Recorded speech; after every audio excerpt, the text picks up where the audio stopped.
तर राजकीय टॉप 9 बातम्या। नागपुरात मोहन भागवतांच्या वक्तव्याविरोधामध्ये युवक काँग्रेसचं आंदोलन।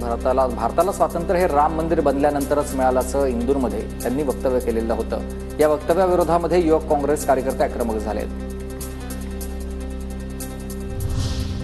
गोंदिया विधानसभा मतदारसंघात काँग्रेसला धक्का। नाना पटोलेंचे खंदे समर्थक आणि जिल्हा काँग्रेसचे महासचिव नीलम हलमारे हे भाजपामध्ये गेलेत। कार्यकर्त्यांकडे दुर्लक्ष केल्याचा आरोप केलाय।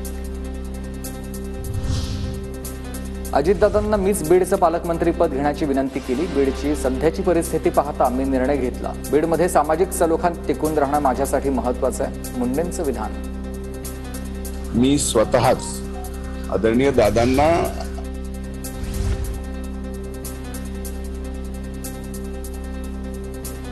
अजितदादा कागदावर बीडचे पालकमंत्री, प्रत्यक्षात दुसराच काम करेल। इम्तियाज जलील यांचा धनंजय मुंडेंवर अप्रत्यक्षपणे निशाणा आहे।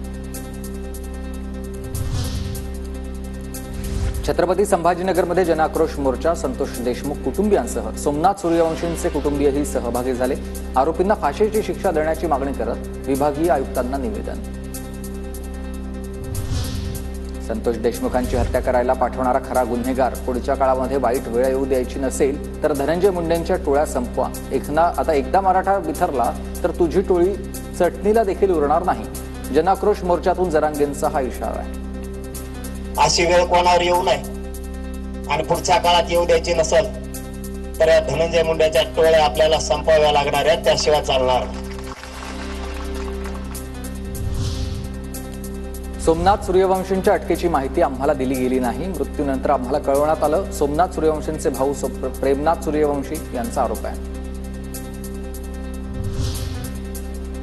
लाडकी बहीण योजना चालूच राहणार। शिर्डीमधील राष्ट्रवादीच्या अधिवेशनात बोलताना अजित पवारांचं वक्तव्य आहे। तर 26 तारखेच्या आत लाडक्या बहिणींना लाभ मिळेल असंही स्पष्ट केलंय। लाडकी बहीण योजनेमुळे आरोग्य विभागाला निधी कमतरता भासेल। वैद्यकीय शिक्षण मंत्री हसन मुश्रीफ यांचं विधान। निधीची कमतरता भासल्यास केंद्राकडे निधी मागू अशी ही माहिती।